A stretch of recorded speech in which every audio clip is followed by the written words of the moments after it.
오늘은 차기 선대연 강사님을 영상을 통해서 만나보도록 하겠습니다. 예, 송대현입니다. 인생 첫 번째 산을 오르고 이제 두 번째 산을 오르기로 준비하고 있고요. 가족은 사랑과 두 아들, 그리고 10살, 8살, 2살 대비 손자들 손녀 하나가 있습니다.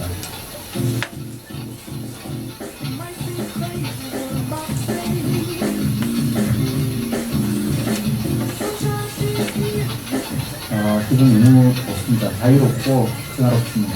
여당 선생님 또는 선생님이라고 부르는 사람들 꽤 있습니다. 두 번째 산이라는 책인데요. 뉴욕타임즈 클리언스 같은 책인데, 현재 제가 처해 있는 상황, 제가 가야 될 길을 선생님이 잘 되어 있는 책임들하고서 국뽕이나 비량 관계없이 치지는 않습니다. LG는 저 인생의 편지 같은 것이라고 생각합니다. 나와 내 가족을 잘 지켜주고 잘 키워준 편지 같은 느낌을 갖고 있습니다. 미국성에서 일정이 있습니다. 듣고 싶은 이야기였습니다. 소통이라는 이야기를 많이 했고요. 조화롭고 평화롭게 순리대로 일을 처리해 나가되 항상 목표는 높게 두고 일정을 지향하자. 소통에 대해서는 저는 이렇게 생각합니다. 리더들은 같이 일하는 교수님들에 대해서 한 방향으로 얼랑시켜주는 그런 능력이 있어야 된다. 그리고 방향과 속도의 문제인데요.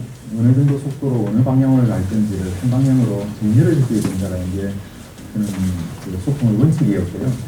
리더가 그 방향을 잘 잡아줘서 똑같이 한쪽 방향으로 일하게 하면 두 배씩 우리의 시너지가 나는 거잖아요. 여기에서 마음을 움직이는 소통과 공감, 그건 제가 지켜봤던 원칙이었다고 생각합니다.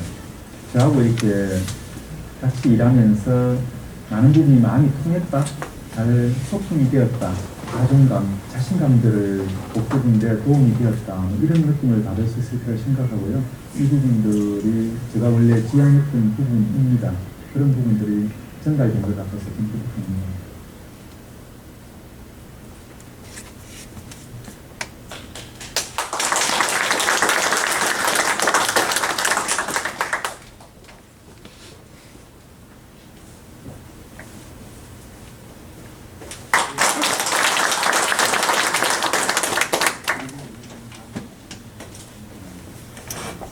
예, 반갑습니다. 조금 전에 양재부 회장님이 소개를 거창하게 해주셨고요.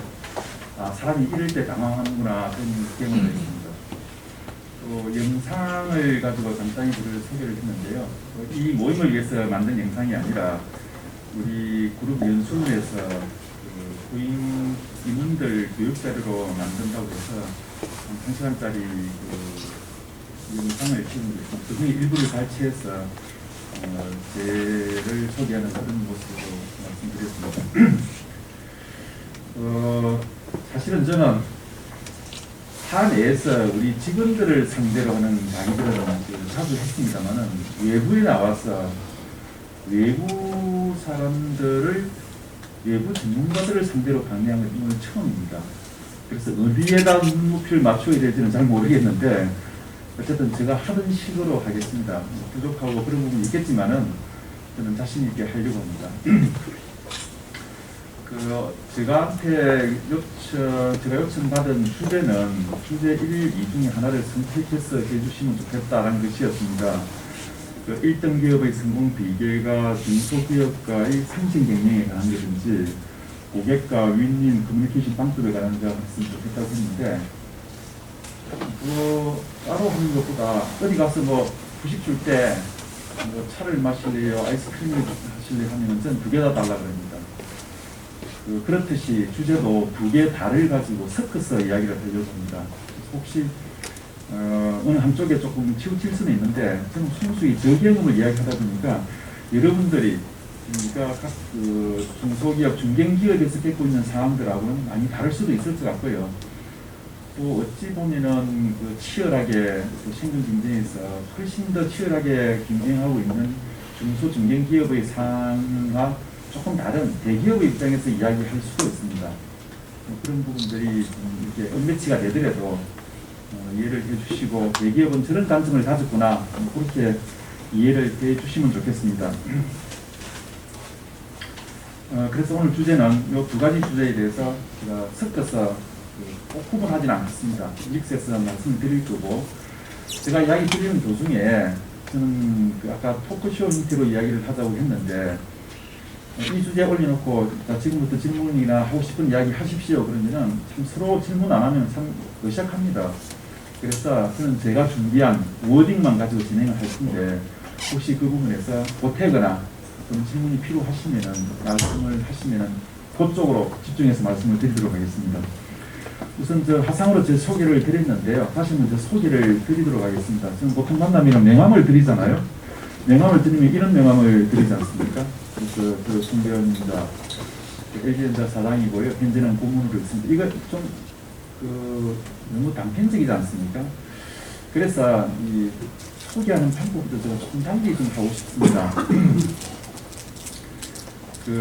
어느 모임에 갔더니 이런 제안을 하더라고요. 신입 회원이 왔는데 소개를 겸손하게 할래요? 그만하게 할래요? 이렇게 질문을 하더라고요.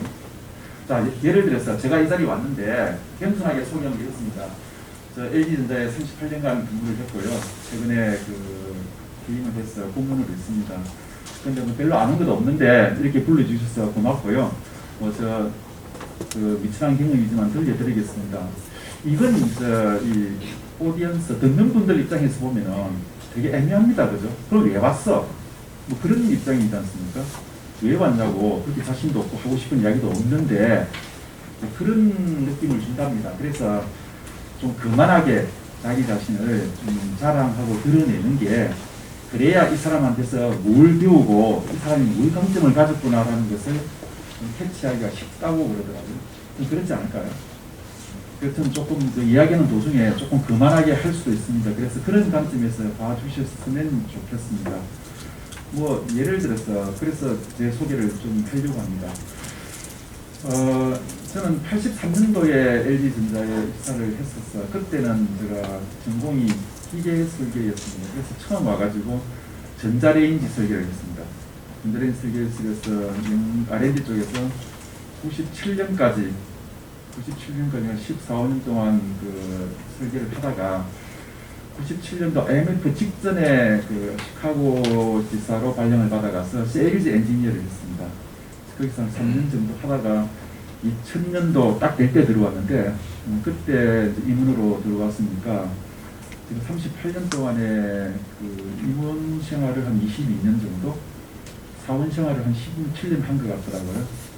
그래서 나름 굉장히 빨리 43살인가 이럴 때 이제 임원을 했었으니까 굉장히 빨리 일했었는데 그 임원 생활을 하는 그 1년 1년을 치열하게 전쟁처럼 살아서 견뎌내서 이렇게 견뎌내게 되었었습니다. 그래서 시카고에서 이제 들어와서 컴프레서 사업부장을 이제 시작을 하다가 다음에 이제 쿠킹 사업부장을 하다가 다시 이제 휴대폰, 우리 그 당시 휴대폰 잘 나갔습니다. 초콜릿폰하고 이렇게 하면서 2006년도에 이제 평택으로도 가서 휴대폰의 구매 책임으로 갔습니다. 그 당시 매출로 보니까 구매 금액이 한 7조, 8조 정도 되더라고요. 지금도 이렇게 보니까 굉장히 큰 구매를 했구나라는 생각이 들기도 하더라고요. 그러다가 다시 이제 중국으로 발령이 나서 중국에 우리 천진의 생산 공장이 있는데 이제 거기 생산 부진장을 했었습니다. 그렇게 하다가 다시 또 이제 창원에 오라 해서 들어가서 냉장고를 맡고 하다가 그러다가 또 한 1, 2년 하다가 다시 러시아로 가라 해가지고 러시아에 가서 생산, 판매, CIS 지역 10개 국가를 가나가는 일을 한 5년간 하다가 그래서 또 17년도 초에 사장 진급하면서 이제 홍사로 들어왔습니다. 그래서 창원 가전 쪽을 한 4년을 이렇게 맡았고요. 그래서 올 3월에 그 자리를 물려주고 퇴임을 했습니다. 저는 원래 저희 비즈는 그거였습니다. 퇴임할 때 최고의 실적을 내고 1등을 할 때 박수 받으면서 떠났으면 좋겠다. 그런 생각을 평소에 하고 있었는데 그런 모습으로 떠나게 되어서 정말 저는 행복했었습니다. 그래서 그렇지 않습니까? 38년을 생활했는데 떠날 때의 나의 평가가 내 인생에 대한 평가잖아요. 그래서 38년의 평가, ADS의 평가를 잘 받고 떠나서 좋다. 그런 행복한 느낌을 가지고 있습니다. 이게 제가 소개하는 아주 그만한 저희 소개입니다. 그래서 저희의 그 가정을 설명드린 중에서 뭐 그때 뭐 해외 경험은 어땠냐든지 생산 판매는 어떻게 했냐 뭐 이런 부분에서 질문이나 이런 부분이 있다고 하면은 그 배경을 말씀을 드리도록 하겠습니다. 그리고 오늘 이 자리는 아까 서두에서 소개드릴 때도 당연히 말씀을 드렸는데 이게 무슨 지식 전달 자리는 아닌 것 같습니다. 제가 무슨 뭐 ICT에 대해서, 4차 산업혁명에 대해서, 뭐 딥러닝이나 머신러닝 같은 이런 부분에 대한 그 지식을 여러분들한테 전달하려고 온 것도 아니고요. 지금 제가 가진 건 단지 경험, 노하우 이런 거니까 제가 가진 제 경험과 노하우를 어떻게 딜리버리 할 건가 그 밸류를 인정해 주는 분들한테는 설명을 해드리고 싶다 그런 취지이기 때문에 많은 그 지식적인 거는 기대를 하지 마시고 경험적인 부분에서 듣고 싶은 이야기가 있으시다면 제가 전해드리도록 하겠습니다. 제가 말이 너무 빠르나요? 괜찮나요? 예. 그 경상도 사람들은 말이 좀 빠르다고 그래서 제가 서울 가서는 천천히 합니다. 또 고향에 오니까 원래 모습으로 돌아오네요. 혹시 질문이 있으십니까? 있으시면 미리 질문을 던져주시고 답을 지어드릴 수도 있습니다. 자, 그럼 다음 하겠습니다. 제가 공통된 목표라고 설명을 드리는데 앞쪽에 그 고객과 소통하는 커뮤니케이션 방법은 뭐냐 하는 이 부분하고 주제에서 대기업하고 상생을 어떻게 하느냐 하는 부분에서 이 부분은 고객이라는 앞쪽에서 고객이라는 부분도 B2B 고객인데 그 중소 중견기업의 입장에서 보면은 중소 중견기업의 공통된 목표는 여기서 말하는 히든 챔피언이 되는 게 궁극적인 목표이지 않을까라는 저는 생각합니다. 이게 그 히든 챔피언은 잘 아시는 내용이지 않습니까? 잘 아시는 내용이듯이 작지만 강한 기업, 강소기업이 되는 게 궁극적인 목표, 그죠? 지향점이어야 되지 않을까라는 생각을 합니다. 그게 뭐 보답하고 안 하고 아니라 방향성에 있어서 그런 쪽으로 추구를 하는데 그래서 아시다시피 이제 이 부분을 이 주장을 하신 분이 독일 경제학자인 그 헤르만 시몬이라는 사람이 설명을 한 걸 보면은 대중에게 잘 알려지지는 않았지만은 각 분야의 세계 시장을 지배하는 우량 기업이다 이렇게 정의하는데 이 사람 정의한 부분 조금 애매하긴 합니다. 뭐 세계 시장에서 탑3 안에 들어가는 거나 또는 소속 대륙에서 1등하는 것 그런 기업이 잘 안 알려진 기업이 있을까요? 그렇지는 않을 것 같은데 그죠? 그리고 그 매출은 4조 정도 돼야 된다 뭐 이런 정의더라고요. 근데 우리 한국 실정에는 이게 좀 안 맞는 것 같고요. 그래서 한국에서도 보면은 지금 40대 한국형 그 히든 챔피언 육성 뭐 이런 걸 지금 2009년도부터 진행을 해오고 있더라고요. 그래서 그에 해당되는 업체들이 보니까 조사를 보니까 차원에도 세방기업이라든지 신성델타 이런 부분 회사들은 이게 들어가 있더라고요. 대충 글로벌로 봐도 이 회사들의 글로벌로 하면 3,000개 정도가 히든 챔피언이 있다고 봅니다. 그 중에서 독일이 한 1,700개, 1,800개 정도 되고요. 6위, 7위 정도는 스웨덴이 45개 정도 이렇게 정도밖에 안 되더라고요. 그런데 이제 우리나라도 한국형 히든 챔피언을 한 40개 정도는 키워보겠다 이렇게 되어 있는데 이게 왜 필요한 게 아니라 왜 이게 목표가 되어야 되냐면은 중소 중견기업 또는 다른 그 업체들과 경쟁할 때 우리가 보통 갑을 관계라고 이야기하지 않나요? 갑을 관계.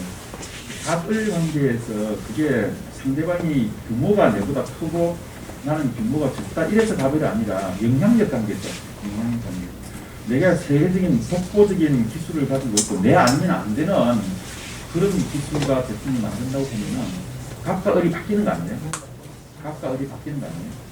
그러니까 이 위상이 나의 위상이 우리 회사의 위상이 우리 회사의 입장이 달라지면 이런 그 목표가 히든 챔피언이 됐으면 좋겠다. 즉 그 적지만 강한 기업, 강소기업으로 지향한다고 하면은 훨씬 더 그 지향성이 분명해지고 어느 쪽으로 가야 될지 크게 생각해 보시면 그건 되겠다. 그런 생각을 했었습니다. 그래서 뭐 이 이야기는 여기 오기 전에 했던 이야기가 아니라 현입에 있으면서도 항상 그런 부분에 중소기업이 힘들다, 중견기업이 힘들다, 대기업 관계에 있어서 가벌 관계에서 좀 힘들어할 때는 저렇게 하면은 간혹 그런 게 있었거든요. 저희도 작은 기업인데 저 기업 없으면 안 돼. 뭐 이런 그 독보적인 업체들을 만났을 때는 그런 생각이 들었습니다. 그래서 뭐 이건 제가 그런 느낌을 말씀을 드리고요. 다음은 이제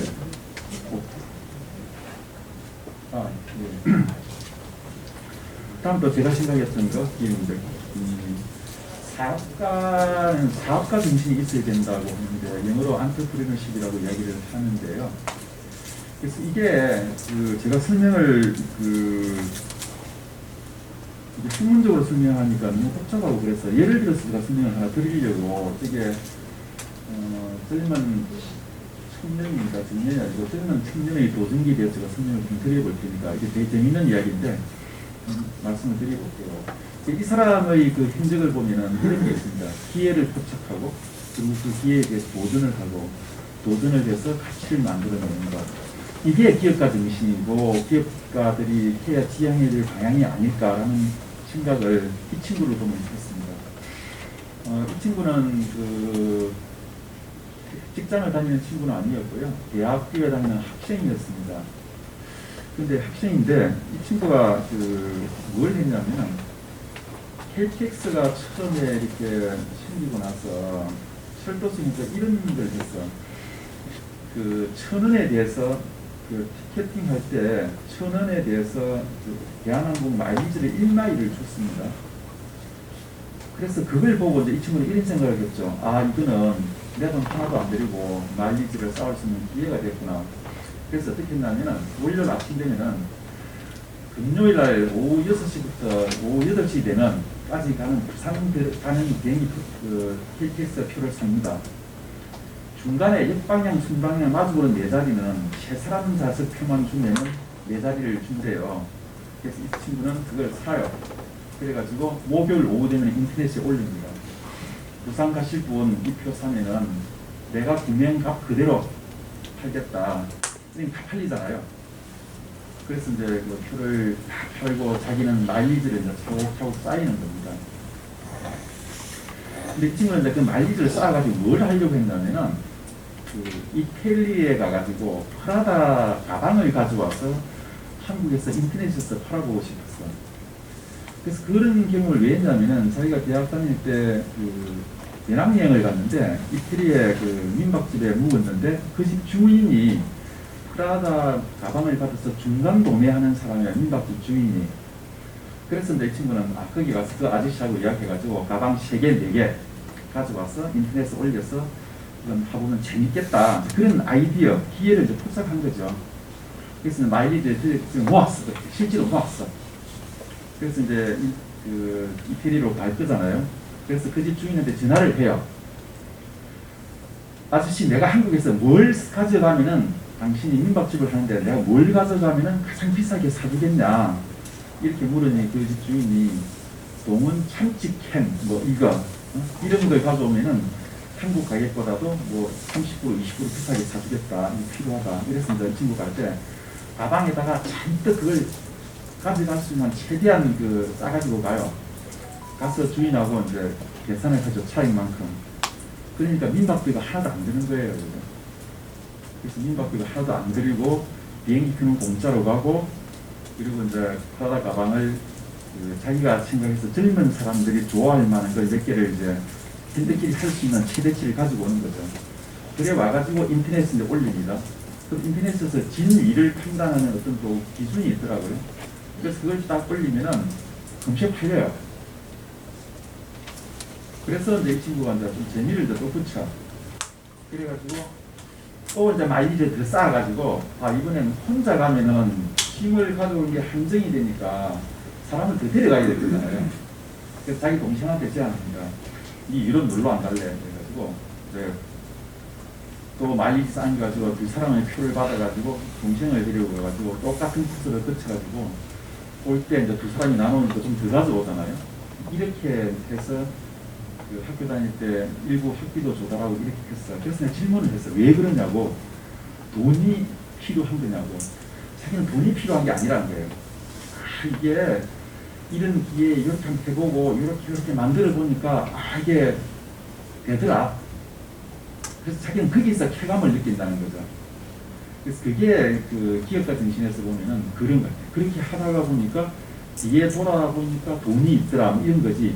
돈을 보고 쫓아가서 어떻게 하겠다기보다는 이렇게 하나하나 만들어가는 그런 그 부분이 기업가 정신이지 않냐. 그래서 제가 그 소개를 드린 부분은 기회를 포착하고 거기에 도전하고 그리고 나서 가치를 창출해내는 이런 부분들이 기업가 정신이지 기업가고 사업이 어디지 않습니까? 그게 이제 장사하고는 다른 거잖아요. 그죠? 1대1로 물건 파내가지고 뭐 그 정도 치는 거하고는 다른 거잖아요. 끝에 가서 이제 밸류, 가치 창출하는 이런 부분이. 저는 그런 부분들이 그 우리 회사 세일즈에 있어서 미래를 지속성을 가지고 성장할 수 있으려면 우리 그 리더들이 장이라고 이름 붙은 팀장이 됐던 뭐 부장이 됐던 이런 분들이 가져야 될 아까 하상이도 이야기한 것처럼 생각과 판단은 한 직급 높게 하고 일과 실무는 한 직급 낮추어서 하자. 그래서 멀리 보고 길게 보고 정말 이런 그 한 직급 낮추어서 꼼꼼하게 챙겨 나간다고 하면 그런 지속성, 영속성을 유지할 수 있지 않을까 그런 생각을 하게 됐습니다. 밑에 리더는 리더십이 있어야 된다고 저도 말씀드리는데 위에 거하고 겹치는 이야기이긴 합니다. 우리가 장이라고 하면은 거죠.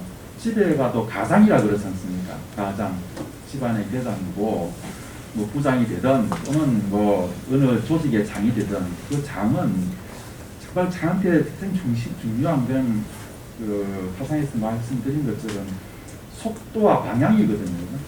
우리는 어느 지점으로 어디로 가야 돼 하는 그 목표를 찍어놓고 그 방향으로 가는 데 있어서 속도는 리소스를 어떻게 투입하느냐에 따라서 속도가 달라지는 거잖아요. 그래서 조직원들이 어느 방향으로 가야 되는지에 대한 그 공유를 해놓고 속도는 리더가 결정해야지. 얼마만큼 투자를 하고 ROI 따져가지고 언제 투자하고 언제 남지 그건 의사결정을 해야 될 사항인데 공통으로 해야 될 부분은 어디로 우리 회사가 어디로 갈 거냐 이 방향은 어디로 갈 거냐 그러면은 거기에 대한 속도는 어떻게 조절할 거냐 그게 그 리더가 해야 될 굉장히 중심적인 생각이라고 저는 생각을 했고요. 아래쪽에 이제 그 물리에서 이야기는 벡터와 스칼라 이야기를 하는데 저게 그 물리에서 나오는 이야기인데 저는 항상 이런 생각을 했었습니다. 스칼라라고 하면은 이제 힘의 크기만 있어요. 방향이 없는 걸 이야기하는데 벡터는 이게 힘과 방향이 정해져 있는 거거든요. 그래서 어느 방향으로 어느 정도 힘으로 갈 건가 하는 부분을 정하는 게 그래서 저는 그런 내용을 그 퇴임하고 나서 한국 경제에서 무슨 칼럼을 좀 썼으면 좋겠다 해서 처음으로 제가 한 게 있는데 그게 거기에 제가 벡터 리더십이라고 그렇게 정의를 했었습니다. 이게 그 내용도 그렇게 내용이 이런 거죠. 그 회사 내에서 보면은 사람들이 열심히 일하지 않는 사람이 없다고 다들 열심히 하잖아요. 그런데 만약에 방향이 맞지 않다고 그러면은 A는 동쪽으로 열심히 하고 B는 서쪽으로 열심히 하면은 각각은 열심히 하지만은 그 결과 아웃풋은 제로잖아요. 그럼 그 책임은 누구한테 있냐는 거죠. 그 책임은 리더한테 있는 거 아니에요? 방향을 잘못 잡아주고 그 각자 힘만 쓰게 만들고 아웃풋은 없고 그거는 아닌 것 같다.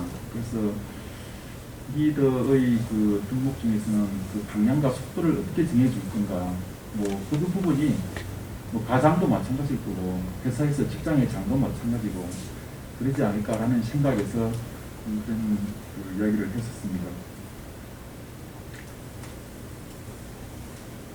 이거는 제가 그때 썼던 그 칼럼 내용인데요. 이건 뭐 내용에 언급되어 있는 거라서 지금 글도 작고 뒤에서 안 보일 거라서 저는 그냥 넘어가겠습니다.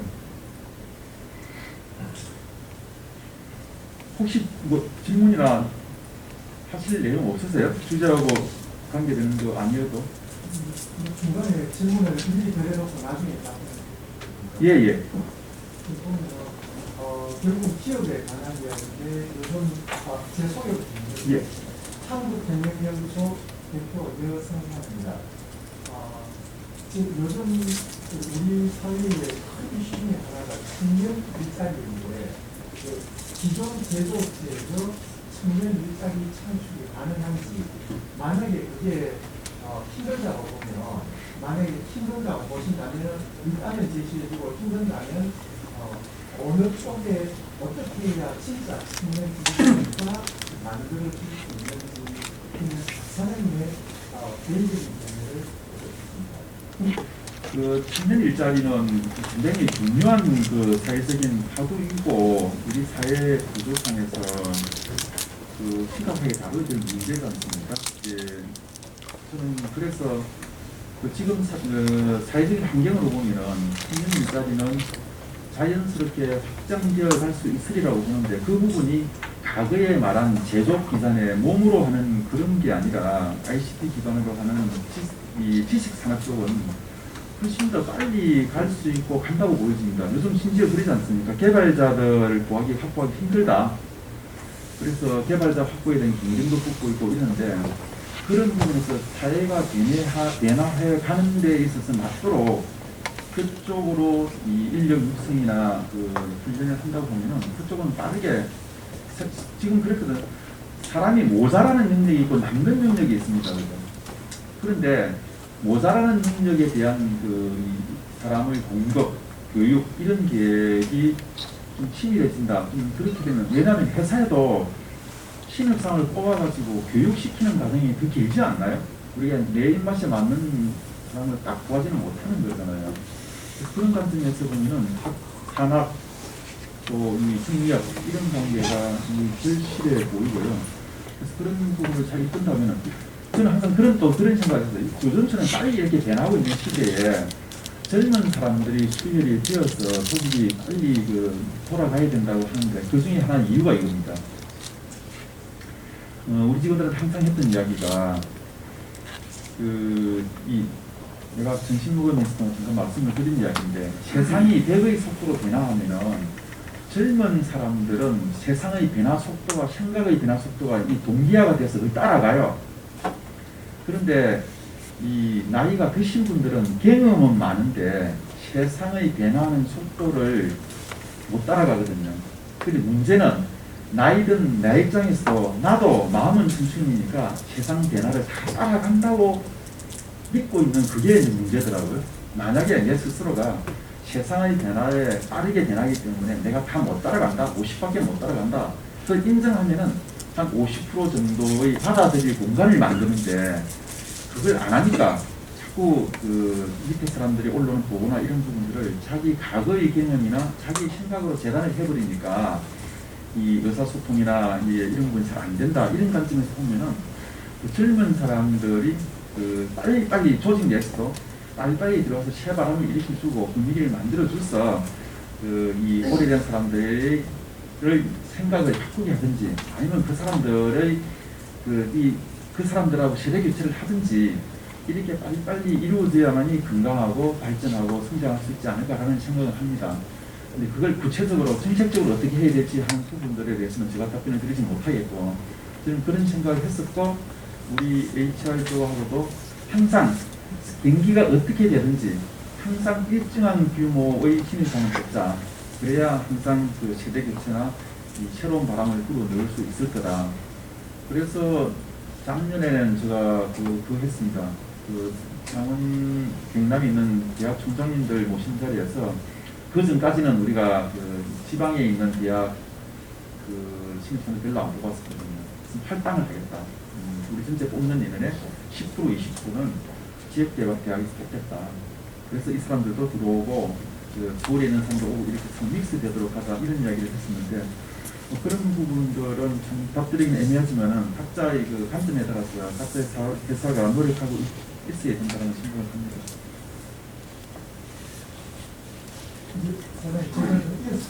예. 예. 지금 현재 한번 뽑아놓으면 절대 쓰지 못한 그런 문제가 있습니다. 예. 만약에 이걸 어째서 사회용 유연성을 그러니까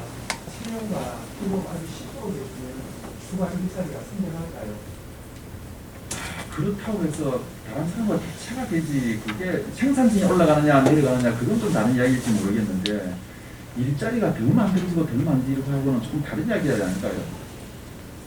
저희는 저희 회사 같은 경우는 지금 팬데믹 이후에 수요가 급증하고 그래가지고 그 수요의 공급이 못 따라갑니다. 그런데 이제 주 52시간 근무라는 게 못 뛰어가지고 사실은 그 생산을 하고 싶어도 못하고 이런 부분 때문에 뭐 어쩔 수 없이 이제 시프트 조정한다든지 이렇게 해서 이제 일자리가 좀 늘어나는 그런 부분은 있습니다. 그런 부분이 있는데 뭐 이 노동 유연성을 확보한다고 해서 생산성을 늘어나는 생각과 그것은 아니지 않을까 싶은 생각이 개인적으로 있습니다. 감사합니다. 예. 다음은 제가 저 경험을 가지고 이래서는 좋지 않을까라고 들려주는 이야기를 메시지로서 준비를 했습니다. 본질에 집중을 하자 이렇게 이야기했는데 본질을 베푸는 찰력 이런 부분들은 기업을 하시는 분들이 좀 생각을 좀 해봐야 되는 부분 아닌가라는 생각을 들더라고요. 왜냐하면 사람들은 의외로 그 깊이 생각하는 것 같지는 않더라 그런 이야기인데요. 예를 들면은 그 직원이 정말 요즘 피곤하고 힘들다라고 하면은 당장 답이 그런 거지 않습니까? 그럼 좀 쉬어라, 휴가를 내든지 이거잖아요. 근데 사실은 따지고 들어보면은 쉬는 게 답이 아닐 수도 있거든요. 이 사람은 건강 상태가 심각할 수도 있는 거거든요. 그럼 왜 이 사람이 피곤한지를 한꺼풀 더 들여다보고 한다고 하면은 본질에 접근해서 본질의 답을 얻을 수 있겠다 이런 생각들을 많이 했습니다. 제가 그런 경험을 하게 된 이유가 아래쪽에 현상만 보고 본질 파악을 못한 사례에서 두 번째 사례인데 에스키모인한테 냉장고 파는 거. 이게 혁신인가요? 에스키모인한테 냉장고를 파는 게 더 어렵겠습니까? 아니면 열대지방에 사는 그 소비자한테 냉장고를 파는 게 더 어려울까요? 저는 처음에는 에스키모인한테 냉장고를 파는 거는 참 맑은 그 발상의 전환이고 혁신이라고 생각했는데요. 차라리 열대지방에 있는 소비자한테 냉장고 팔기가 그게 더 혁신 아닌가 싶더라고요. 무슨 말이냐면 에스키모한테 냉장고 팔기 너무 쉬워요. 아무 활동도 안 해도 사다. 그걸 뒤에 느꼈거든요. 이게 내가 참 잘못된 생각이 있었구나. 그 설명을 좀 드리면 이렇습니다. 제가 러시아에서 한 5년을 근무했는데요. 우리 LG진자의 마켓시어가 절대 1등이었거든요. 절대 1등이라면 2등보다도 마켓시어가 2배가 많은 걸 제가 이야기합니다. 그 정도로 저희들이 많이 팔았는데 쉽더라고요. 왜냐하면 에스키모인한테 냉장고를 파는 게 어려워 보이는데 사실 따지고 보면 쉽다는 이유가 이런 거죠. 자, 러시아를 예를 들겠습니다. 겨울 되면 영하 30도, 40도 이렇게 내려가잖아요. 그리고 그네들은 그 석유나 가스가, 천연가스가 세계 1위, 2위를 생산량이 많습니다. 국가의 입장에서 보면은 국가의 첫 번째 책임은 백성들을 얼어 죽지 않도록 만드는 게 그네들 책임입니다. 그래서 그 벽도 되게 두껍게 해요. 그러면 겨울에 난방비 거의 공짜거든요. 국민들 얼어 죽지 말아야 되니까. 자, 그러면 어떻게 되냐면은 실내에서는 겨울에 이 옷옷을 안 입어야 된다고 해요. 거의 여름 이상으로 벗고 살아야 되는 거예요. 따뜻하고 뭐 난방비도 싸니까. 자, 그러면은 냉장고가 없으면 어떻게 되죠? 음식물을 보관할 데가 없어요. 바깥에 내놓으면 얼어서 못 먹고 안에 넣어놓으면 썩어서 못 먹고. 그럼 냉장고가 그 필수적이잖아요. 열대 지역에서는 그늘에 뭐 보관을 한가, 그러는 물에 보관하면 방법이라도 있는데 러시아는 방법이 없더라고요.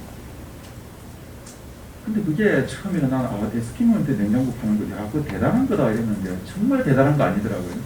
그렇듯 이게 현상만 보고 본질 파악을 못했을 때는 그런 그 잘못된 판단의 오류 이런 게 있어서 정말 본질을 못 봤구나, 깊이 못 봤구나 그런 생각을 하더라고요.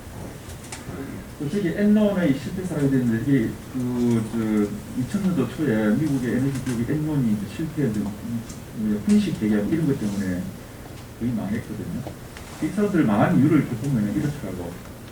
그 당시에는 그 엔론에서 인재 우선주의, 정말 똑똑한 사람이 회사를 이끌어가니까 세상 어느 곳에 가서 똑똑한 사람을 구해야 되겠다. 이래서 맥킨지 컨설팅 통해가지고 세상에서 유명한 사람들 다 뽑아넣은 거죠. 그래가지고 사람을 A, B, C 등급을 만들어가지고 A 등급은 정말 이 열정적이고 훌륭하고 일을 잘하는 사람 A 등급을 만들어 놓은 거죠. 그런데 이제 계속 시간이 흘러가면서 처음에는 잘 됐는데 흘러가면서 어떤 현상이 벌어지냐면 그 밑에서 어려운 문제가 있고 대개에서 문제가 생기고 발생이 되는 부분들을 아 이게 문제다 우리 회사 이렇게 가면 큰일 난다 이렇게 보고하면은 위에서 아 저놈은 별로 의지가 없고 돌파 의지도 없고 항상 문제만 제기하는 사람이다 라고 인정을 하면서 A 등급에 있던 걸 빼버려요. 그러니까 이 사람들이 점차 이제 훈식을 보고 자기가 빠지지 않기 위해서 그렇게 흘러가다가 결국은 망한 거죠. 그래서 이제 보니까 사람만 훌륭한 똑똑한 사람이 있으면 된다고 했는데 나중에 보니까 똑똑한 사람을 뽑은 게 아니라 자기가 잘한다고 이야기하는 사람들만을 뽑은 거죠. 의지가 있고 이런 사람들 객관적으로 일 잘하는 사람이 아니라 그러다 보니까 회사가 망하게 되더라. 이런 걸 보면은 좀 본질에 집중하는 부분들은 저는 그런 이야기를 많이 좀 했었고 그런 쪽에 좀 집중해서 했었는데 일상 대화에서 그런 게 많습니다. 일상 대화에서 정주행 회장이 얘기했던 거 어디까지 해봤냐 든지 이런 질문. 저는 가장 좋아했던 그 질문이 이 말이었습니다. 그럼에도 불구하고였습니다. 그럼에도 불구하고. 환율이 나빠지고 유가가 오르고 운임비가 오르고 어쩌고 저쩌고 그럼에도 불구하고 사학계 목표는 달성했습니다. 그럼에도 불구하고 목표 달성했습니다. 그게 제가 원하는 답이었어요. 그럼에도 불구하고. 그래서 이 사람들이 본질을 좀 보게 만들고 좀 이게 근본적인 대책을 좀 찾게 해주는 그런 부분이 필요하지 않았냐 생각합니다. 맨 마지막에 자급자 문제의식이라는 부분은 이거는 저희 협력회사의 협력회사에서 항상 이야기했던 부분인데 A라는 부품을 만드는 협력업체가 있는데 거기 공장에 가서 보면은 자급자 아주머니가 마지막 작업을 합니다. 그럼 얘한테 주어진 할당량이 1000개면은 이걸 어떻게 1000개를 맞출 건가 그게 제일 목표가 되어 있잖아요. 근데 이 아주머니는 이 제품이 어디에 들어가서 무슨 일을 하는지 전혀 몰라요. 그죠? 숫자 목표만 시험은 되는 거잖아요. 그래서 그 아주머니한테 이 제품이 냉장고 어디에 들어가서 무슨 역할을 하고 이게 잘못되면 어떤 문제가 생겨 이걸 설명을 해주는 거죠. 그래서 이 치수는 중요한 거야. 이걸 알고 작업을 하는 작업자하고요 그거 모르고 일하는 작업자하고는 품질 관리 수준이 다르더라는 거죠. 이게 내가 공감이 되고 이해가 되고 받아들여져야 내 몸이 움직이지는 거잖아요. 그래서 정말로 좀 본질에 접근하면은 그런 부분들도 개선이 되겠다 하는 생각에서 제가 이 보도를 좀 올렸습니다. 시간이 제약되어 있어서 제가 말을 많이 하면 안 될 것 같습니다. 조직의 힘은 이 조직이 우리 조직의 모든 힘을 한 게 우리 회사의 경쟁력 아니에요. 그러니까 이 우리 조직의 힘을 극대화할 수 있는 방법은 그건 리더의 책임 아닌가요? CEO의 책임일 거고. 그래서 그 부분은 정말 저는 많이 강조했습니다. 저는 회사에서 보면서 MBA 교육을 갖다 논문으로 조직 문화에 대해서 썼는데 그 조직 문화가 저는 그렇게 정의를 했습니다. 보이지 않는 손이다. 보이지 않는 손이다. 회사 문화가 우리 회사의 문화가 어떤 문화에 따라서 일하는 조직원들의 행동 방식이 정해진다니까요. 그래서 비관한 대로 한국에서 운전을 좀 엉망스럽게 신호 안 시키고 속도 안 시키던 사람들도 교육 안 해도요. 미국 출장 가서 LA 공항에서 렌터카에 가서 딱 모는 순간에 속도 시키고 신호 시키고 다 합니다. 교육 안 해도. 그건 무슨 의미냐면은 그 국가의 문화가 이 사람을 지금 컨트롤하고 있는 거죠. 제어하고 있는 거죠. 신입사원이 입사한 지 하루만 지나면은 이 회사에서 내가 어떻게 행동해야 될지 다 알잖아요. 아, 딱 보니까 대충 뭐 커피 한잔 하고 농담하고 뭐 이래도 되는 회사인지 아니면은 정말 바쁘게 열심히 최선을 다해야 되는 회사인지는 말 안 해도 자기가 금시 알아버리거든요. 그럼 그건 누구냐? 조직 문화가 정해놓은 하나의 보이지 않는 손이지 않느냐. 그래서 그 조직 문화를 강하고 건강하게 만들면은 한 방향으로 정렬되는 시너지를 모을 수 있는 방법이 되겠다. 그래서 제가 썼던 방법은 그 공통 아젠다를 만드는 방법이었습니다. 뭐였냐면은 저는 회의할 때 차리엇 격려하면 모두가 1등 합시다 이랬습니다. 그리고 끝날 때 사회자가 이렇게 합니다. 오늘 회의에서 많은 지적을 받았고 문제점도 노출되었지만 이걸 빠른 시일 내에 개선하여 반드시 이러면 모두가 1등 합시다 이렇게 했습니다. 그건 제가 그렇게 1등이라는 말을 썼던 이유는 공통 아젠다였습니다. 돌이켜보면은 우리나라가 그 산업화되는 과정에서 지금까지 근대사를 놓고 보면은 전 국민이 하나의 아젠다에 대해서 반대 없이 동의했던 아젠다가 제가 보기엔 딱 하나 있었습니다. 지금처럼 뭐 통일을 어떻게 할 건가, 뭐 친중을 할 건지 반일을 할 건지 이런 데 대한 아젠다에 대해서 많은 의견이 달라지잖아요. 근데 딱 하나 통일된 게 잘 살아보시였습니다. 쉐마를 운영해서 잘 살아보시에 대한 그 국가적인 아젠다에서 반대하는 사람은 아무도 없었거든요. 물론 방법론적인 측면에서는 이슈들이 많이 있었지만은 그래서 저는 그 공통 아젠다를 1등 합시다라고 해서 그 방향에 대해서 그러면 어떻게 1등을 하는 거냐, 언제까지 하는 거냐, 그래서 그 방향으로 어떤 속도로 어떻게 갈래, 그 부분들을 하부를 정리하자 이렇게 이제 했었는데요. 뭐 그래서 그런지 1등 했습니다. 그런 부분이 제가 했던 방법 중에 하나고, 시간인데 3일의 법칙이라는 것도 제가 또 잘 썼던 방법 중에 하나인데, 회사에서 한 방향을 정리를 하려고 하면요, 똘똘한 세 사람만 같은 방향으로 끌면은 항상 따라오더라. 이 실험이 있거든요. 종로 그 한가운데서 한 사람을 투입해가지고 한 사람을 어떤 빌딩, 어떤 집을 쳐다보게 해요. 그러면 지나가는 사람이 아무 반응이 없어요. 한 사람 더 넣어. 그럼 두 사람이 한쪽을 쳐다봅니다. 그래도 반응이 없습니다. 한 사람 더 넣습니다. 세 사람을 투입해가지고 세 사람이 똑같은 부분을 보고 있으면 지나가는 사람은 서서히 한 사람씩 쳐다봅니다. 뭐가 있는가 궁금해서. 그래서 그걸 이제 이름하여 3일의 법칙이라 하던데, 아마 조직을 운영하고 조직 문화를 하는 데는 그런 부분들도 좀 얘들아. 이야기가, 예, 제가 제일 좋아하는 말 중에 하나, 긍정의 힘, 이거 이야기해드립니다. 저는 그 절대 노라고 하지 않습니다. Never say no. 그래서 절대 노라고 말하지 마라. 누가 무슨 부탁을 해도 노라고 하지 말라는 게 제가 했던 방법이고 하는 방법이고 시켰던 방법입니다. 절대적인 예스맨이 되자. 이건 제가 그 소통하는 방법에 커뮤니케이션 방법인데 굉장히 효율적이고 좋았다. 혹시 제 생각에 동의하시면 해보십시오. 자, 예를 들어서 어떤 게 제일 어려운 일일까요? 자, 오랜만에 10년 만에 친구가 나타나서 칩시다. 나타나서 내보고 돈을 10억을 빌려달라. 그럼 제가 예스 합니다. 빌려줄게 이럽니다. 여기 있는 누구라도 와셔가지고 저한테 돈 빌려달라고 하면은 제가 예스, 네, 빌려드리겠습니다 합니다.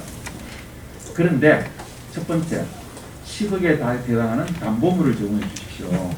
두 번째, 이자는 몇 프로 주십시오. 3개월 후에 갚아주십시오. 돈 빌려드리겠습니다. 자, 이렇게 되면은 내하고 그 사람하고 이 세 가지 조건에 대해서만 이야기하면 돼요. 다른 이야기 할 거 없다고요. 10억에 대한 담보물을 제공해 달라 그랬으면은 이 사람이 담보가 없으면은 야, 담보를 9억을 제공할 테니 이자율을 0.2% 올려주면 안 되겠냐? 안 되겠다. 0.3% 올려주라. 이렇게 이제 내고가 이렇게 되는 거잖아요. 근데 만약에 야, 10억 좀 빌리도 야, 네 언제 받다고? 너 돈 없어. 안 돼. 이렇게는 더 이상 이야기가 없는 겁니다. 안 되는 겁니다. 뭐 싸우겠어? 어떡하겠어요? 그러니까 항상 무조건 예스를 해놓고 조건을 A, B, C를 하면은 그 조건만 대해서만 이야기를 하면은 문제가 클리어해집니다. 저는 그 방법을 참 많이 썼고 집에서도 씁니다. 텔레비전 프로그램을 이렇게 누워서 소파에 누워서 보고 있는데 집사람이 와서 청소기를 좀 돌려달라고 그럽니다. 그러면은 야, 니 안 보이나 내 저거 보고 있는데 무슨 소리 하냐 이러면 다음 이야기가 안 되는 거잖아요, 그죠? 집사람 돌아왔으면서 뭐 정신 차려주는 거 봐라, 니 알아서 해라 이렇게 어쨌든 감각만 생기는 거잖아요. 그럴 때도 저는 쓰는 방법이 있는다. 아까 해줄게. 30분 후에 저 프로그램 끝나고 나면 해줄게. 조건 다른 거잖아. 30분 후. 근데 집사람 입장에서 30분이 안 되겠거든. 20분 후에 옆집 아줌마가 오기로 했다고. 그럼 저는 내고가 들어오죠. 20분 후에 하면 안 되겠냐고. 이렇게 되면 이야기가 이어져 나가면서 점차 좁혀서 솔루션이 찾아지는 거잖아요. 뭐 안 된다는 게 어떻게 노라고 하면은 다음 대화를 할 게 없어. 그래서 저는 그걸 never say no 쓸 때 no라고 말하지 말고 yes라고 말하고 나서 네가 필요한 조건을 저는 이건 비즈니스 환경에서 많이 썼습니다. 그레슨에서 뭐 A라는 전자레인지 지금 화이트 블랙만 생산하고 있는데 어느 날 갑자기 옐로를 만들어 달라. 내가 해외 법인에 있을 때 한국에 전화해가지고 야 옐로를 만들어 달라는데 이거 어떻게 해? 이러면 우리 공장에 답이 어떻게 오는지 아십니까? 아 그건 참 곤란합니다. 그럼 내가 그레슨한테 뭐라고 답을 해야 됩니까? 된다고 해야 되는 건지 안 된다고 해야 되는 건지. 그럼 내가 그 다음날 전화로 욕을 합니다. 똑바로 하고 무슨 지금 yes라고 해야지. 그래서 yes 만들어줄게. 그런데 납기는 3개월이 걸립니다. 최소 주문 오다는 1000대 이상이어야 됩니다. 그리고 가격은 대당 10불이 올라가야 됩니다. 그러면 내가 그래서 던지는 거지. 해준대. 내 조건은 ABC야. 그러면은 자기들이 보고 나서 이게 도저히 안 되겠다. 미안하다. 그 정도 가지고는 수익이 안 돼서 안 되겠다. 나는 노라고 한 게 아니잖아요. have them say no. 그들이 노라고 한 거죠. 근데 나는 무조건 yes야. 2018년, 19년에, 아니야, 15년, 10년도에 러시아의 루블화가 절하되면서 환율이 2배로 폭등을 했습니다. 근데 우리 창고에 제품을 냉장고 세탁기에 짠딱 시원한 환율 떨어지기 전 환율로 수입해 놨는데 이걸 기존 가격으로 파면은 돈이 반으로 줄어드는 거잖아요. 그래서 우리 영업 담당 임원이 이건 출하 중지하겠습니다. 이게 말이 안 되잖아요. 영업하러 왔는데 출하를 중지해? 그건 안 된다. 출하하자. 창고 문 열어. 반 조건을 제시해라. 판가를 80% 올린다 그래요. 그래서 판가를 올리되 80% 올리고 물건 팔겠다. 선택은 네가 해라. 다 팔리더만. 어쨌든 그런 방식이 저는 굉장히 좀 목소리 크고 흥분돼서 이야기했던 분들이 저는 직접 그런 경험을 참 많이 했고요. 이게 가장 좋은 방법이더라 싶어서 좀 많이 전파를 합니다. 아래쪽에 이제 파란 글씨로 쓰여 있는 부분이 우리 LG전자에서 인상 깊게 제가 듣고 있고 기억하고 있고 실행했던 부분입니다. 5% 가능은 불가능해도 30% 개선은 가능하다. 이건 진리더만요. 이게 지금 만들고 있는 제품이나 부품을 원가 절감을 5% 하려고 그러면은 안 됩니다. 4%, 3% 돼도 맥스입니다. 이게 필요한 공정이 다 있다고요. 그런데 제로 베이스에서 완전히 깡그리 무시하고 새로 시작해서 30% 맞도록 공정도 배치하고 부품도 설계하고 하면은 28%, 29%가 갑니다. 저는 뭐 그런 공정을 굉장히 많이 했거든요. 어쨌든 그런 틀에 그냥 고정관념이 아니라 아주 아웃 오브 박스 아이디어를 가지고 와서 시작하면은 그거 되게 재밌는 이야기더라고요. 결과물이 나오더라고요. 그래서 그때 우리 썼던 부분이 그런 거죠. 자원유한이고 지무한이다. 이 말이 그 말인데 저는 아직도 이 생각에 정말 우리가 내부적으로 이야기했던 한 좋은 슬로건 중에 하나였다는 생각을 가지고 있습니다.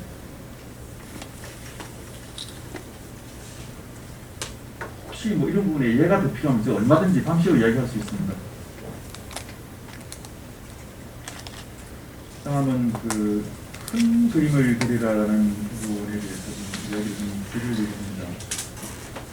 앞쪽에 언급됐던 부분들이 많이 있는데요. 어쨌든 장기적인 전망에 중시하고 그래서 그게 방향과 속도 관점에서 좀 됐으면 좋겠다. 생각을 했었습니다. 제가 지금 이런 이야기를 계속 하는데 그게 대기업에서는 맞을지 몰라도 중소중견기업에서는 하루 먹고 살기 힘든데 그렇게까지 길게 생각할 수 없다라고 하는 현실이 있을 거라고 저는 생각합니다. 그렇지만은 다른 사람은 그렇게 생각해도 CEO 입장에서는 이런 관점을 보는 게 낫지 않을까 하는 생각에서 그래서 단기적인 필요보다는 지속성에 무게를 두고 아까 히든 챔피언 쪽에 얘기할 때 말씀드린 것처럼 기업의 집중력을 중시해서 전문화된 제품에 집중해서 독보적인 기술을 확보하고 독특한 강한 조직 문화를 가져가야 된다라는 그런 큰 그림을 그려놓고 시간이 걸리더라도 그 방향으로 가는 방향성은 그렇게 해야 되겠다. 그래서 시간에 관한 부분들은 본인들이 형편에 맞도록 조정해 가시면 되지 않을까 하는 생각을 했고요. 자, 비전, 인생 비전이나 사업 비전 그리기 이걸 이야기하고 싶은데 이것도 CEO 입장에서는 사업 비전에 대해서는 개인 CEO 입장에서는 인생 비전이지만은 사업가 CEO 입장에서는 사업 비전이 필요하겠더라고요.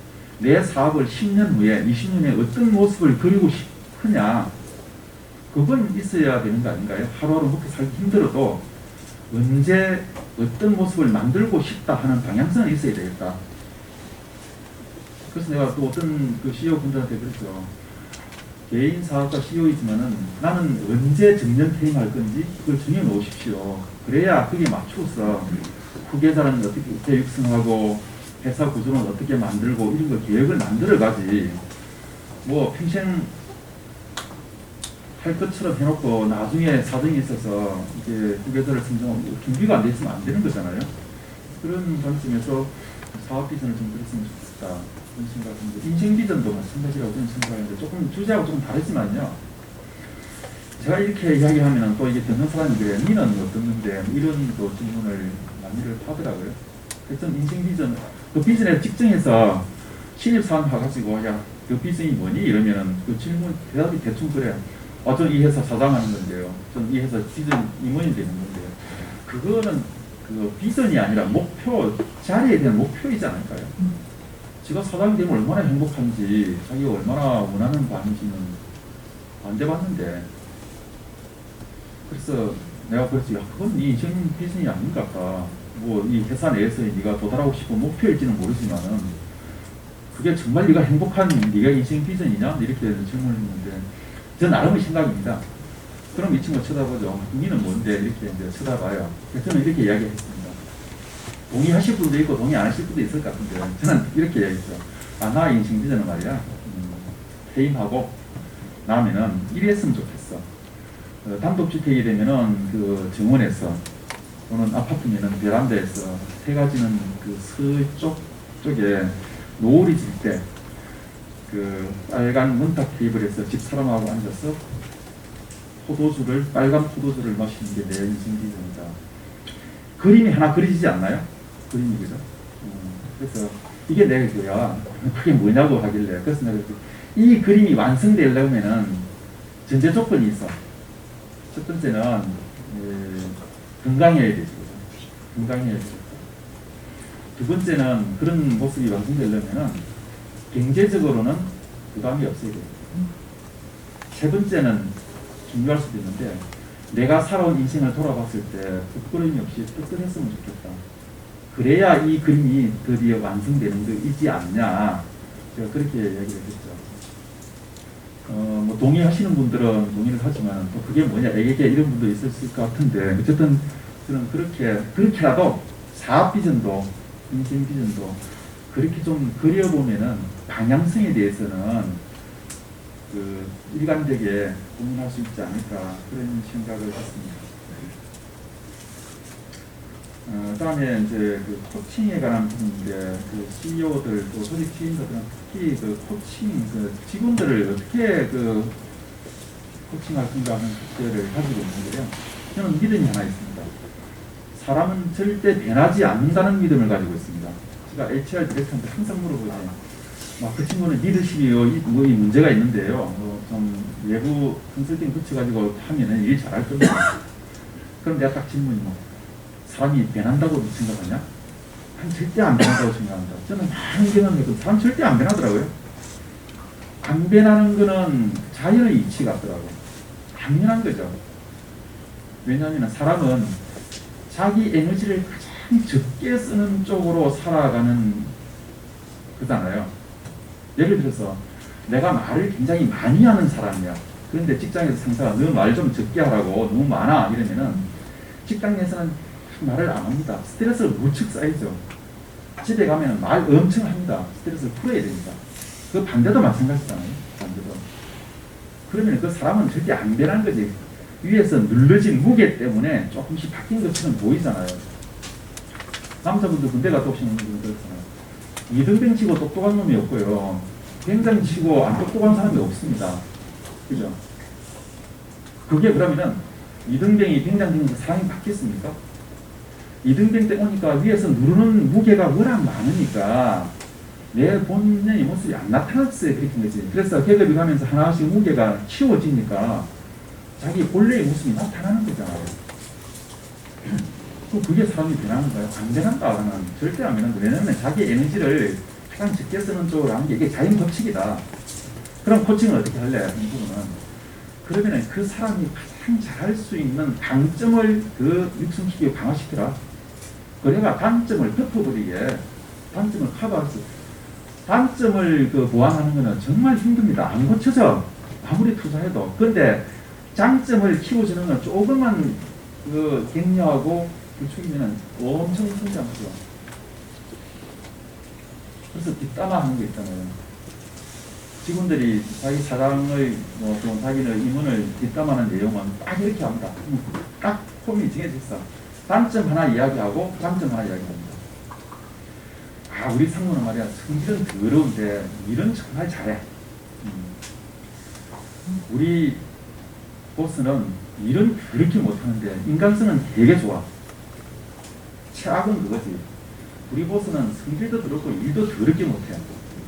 일은 딱 부류잖아요. 항상 뒷담화할 때는 단점을 이야기하고 장점을 이야기하는데 장점이 크면요, 이게 조사가 조금 달라진다고요. 성질은 더럽지만 일은 배울만해, 일은 잘해, 이렇게 되는 거잖아요. 그러니까 장점을 어떻게 키워줄래 하는 부분인데, 이 부분은 제가 시간이 없어서 소개를 못 드리는데,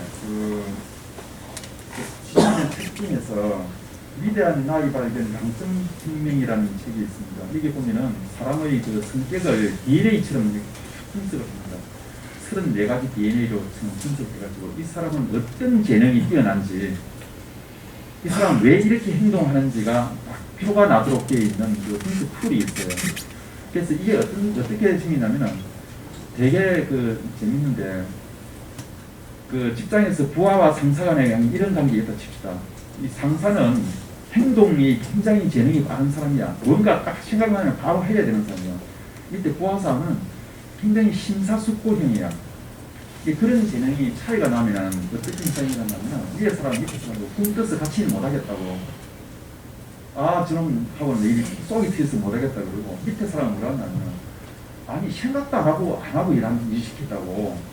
저 사람은 그냥 무대뽀라고 이렇게 이야기하는 거거든요. 그런데 실제로 이 사람의 성격을 따져보면 무대뽀로 실행만 중심으로 하는 사람은, 이 사람의 특징은 그런 특성을 가진 사람들 이런 거지. 실행을 하면서 계속 아이디어를 내면서 바꾸어가면서 이렇게 계속 진행을 해 나가는 거예요. 근데 심사숙고의 밑에서 보면은, 저 사람은 어제 이야기가 오늘 이야기가 틀린다 이야기하거든, 그죠? 그러니까 불만이 쌓이는 거예요. 근데 그 사람은 원래 특성이 그런 사람이에요. 근데 심사숙고형은 주제 딱 주면은 처음부터 분석하고 정리하고 계획세에 가서 내일부터 일하는데, 지시형은 지금 일하는데 안 움직이니까 도대체 이놈은 내 말을 어떻게 듣는 거냐고. 이렇게 되면은 이게 안 맞잖아요. 그래서 이게 위대한 나의 발견 해가지고 각자의 분석 툴이 있는, 조사 툴이 있는데, 그걸 해서, 이 사람은 이런 특성, 이 사람은 이런 특성 해가지고 서로가 상대방을 이해하고 조화를 만들어가면은 정말 시너지가 나거든요. 그래서 이게 이제 강점 강화 코칭 해가지고, 갤럽에서 하고 있는데, 저는 이 교육을 받았습니다. 일주일 교육에 수업료도 화면으로 하는데도 한 600만 원씩 들어가요. 내가 이 교육을 내가 왜 강사를 하고 싶어서 했냐면은 강점을 키워 덕지화시켜서 단점을 보완해서 성장을 시키자는 그 메시지가 딱 와닿았어. 평소에 생각했던다고. 사람은 절대 변하지 않는다. 강점을 키우는 것이 가장 빠른 방법이다. 그 생각은 정말 뼈저리게 느꼈고 그런 경험을 많이 했었습니다. 아마 그런 부분이 도움이 되었으면 좋겠습니다. 여기로 나오는데요. 다음 윈윈 커뮤니케이션 스킬에 대해서 이야기를 했었는데 아까 말씀드린 갑을 관계에서 그죠? 갑을 관계에서 이게 대안이 있냐 없냐가 중요한 거잖아요. 회사 규모가 문제가 아니라 내가 A라는 부분에 독점적인 기술을 가지고 기술이 있는데 대기업 입장에서는 이 회사 외에는 대안이 없으면은 내가 갑이 되는 거예요. 그죠?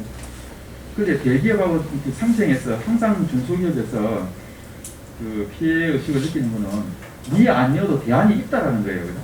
대안이 있기 때문에 대안들 중에서 내가 차별화된 경쟁력이 있어야만 선택을 되니까 굉장히 치열한 경쟁을 할 수밖에 없는 거죠. 그래서 갑을 관계는 굉장히 이 대안을 찾아주는 게 필요하다. 그런데 이게 내 혼자 독자적인 그 경쟁력을 가지고 안 쉽다고요. 그런데 할 수 있는 방법이 아주 마이너한 거지만은 굉장히 많이 변화시킬 수가 있더라고요. 또 이것도 예를 들어서 설명해야 하는데 말이 이해가 될 것 같은데 제가 옛날에 97년도에 시카고에서 이제 근무를 했습니다. 그때 하는 일이 뭐였냐면 그래선 바이어들한테 우리 제품의 특성이나 우수성을 설명하는 거예요, 항상. 그러면 영업사원들이 뒤따라가가지고 물동 계약하고 선적해주고 이런 거 한다고요. 그러니까 저는 어떻게 했냐면 라스베가스 쇼라든지 기술 전시회나 뭐 이런 데 하면은 전문을 다 해요. 그러면 이 사람들도 돌아와서 보고서를 쓸 거잖아요. 그러면은 나도 돌아와서 우리 본사하고 한 보고서를 받아가지고 내가 빨리 문화 작업을 딱 해요. 그래가지고 내가 각 그래서는 전화를 해요. 아, 이번 쇼 갔다 온 그 보고서가 본사에서 왔는데 우리 관점은 이래. 이 시간 있어? 이러면 시간을 비워서라도 나를 만나줘요.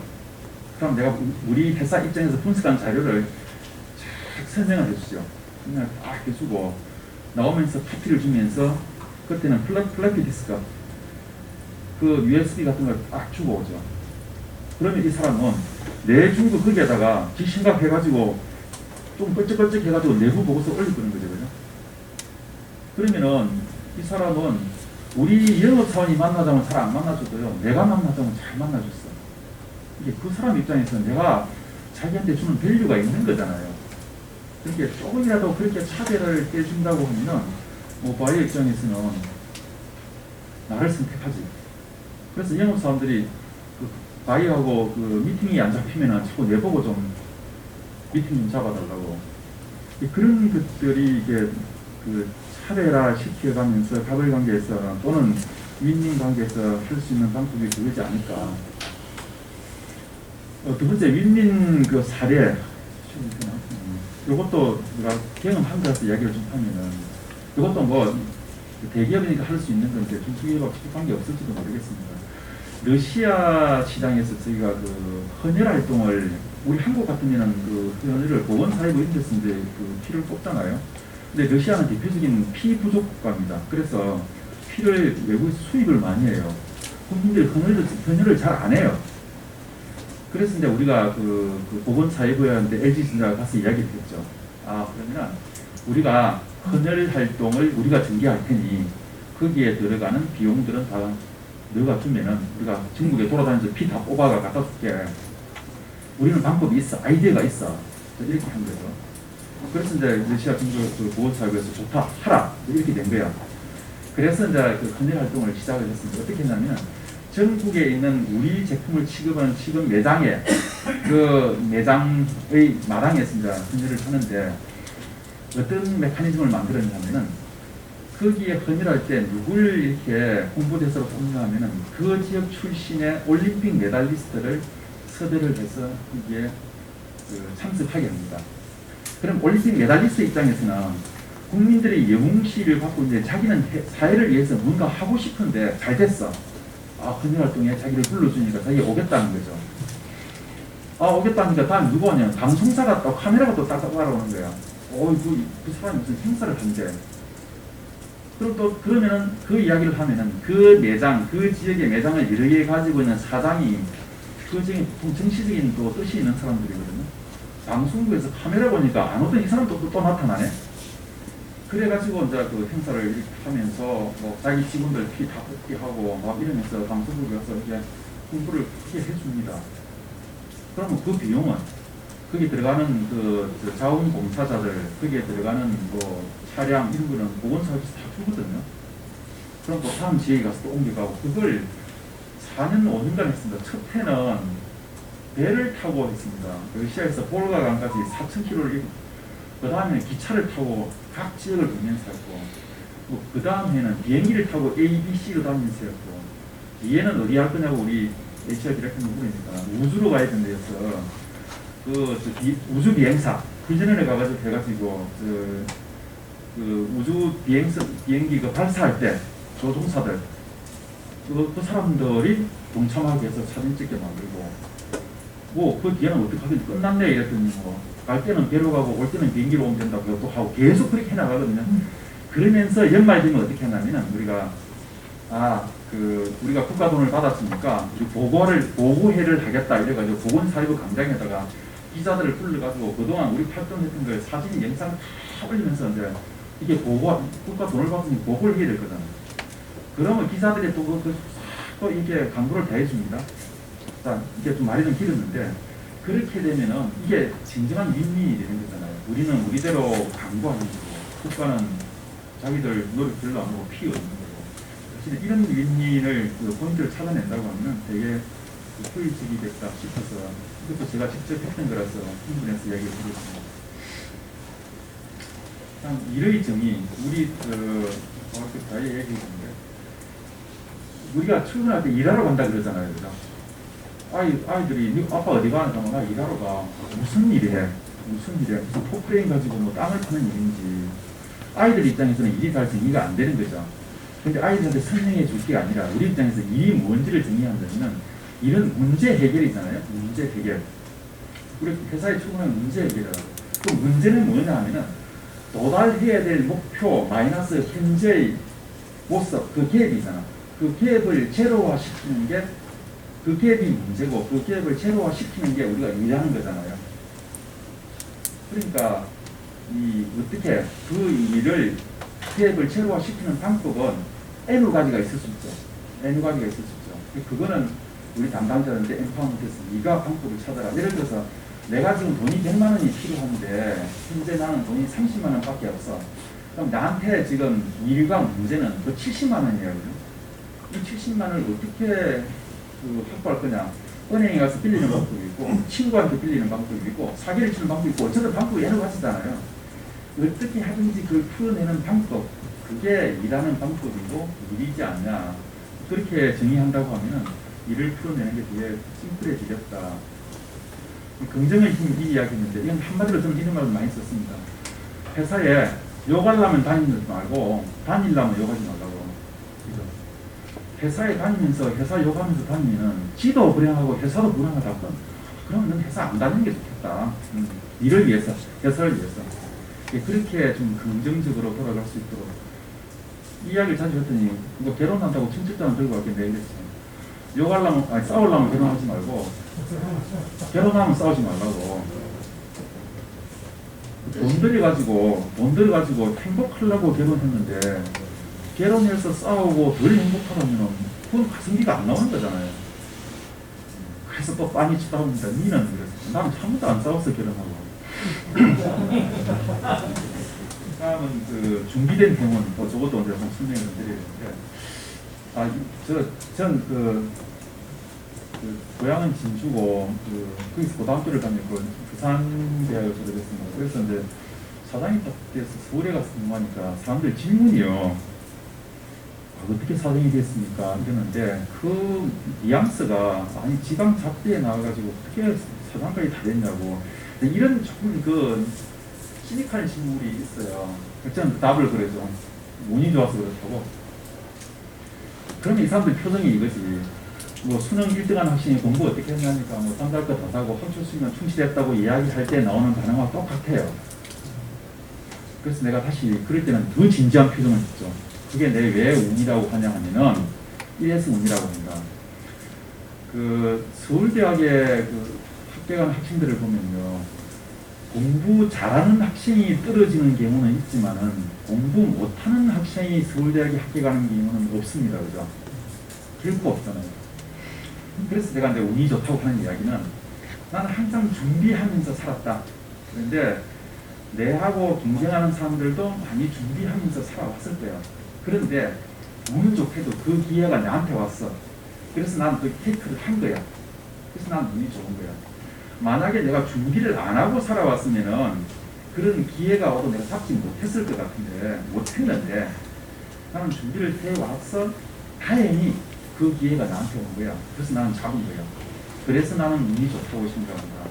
그래서 살아가면서 교사생활 하면서도 항상 준비하면서 살아야 얻는 게 있을 거다. 그런 이야기를 했었죠. 이 이야기가 말을 너무 많이 했나?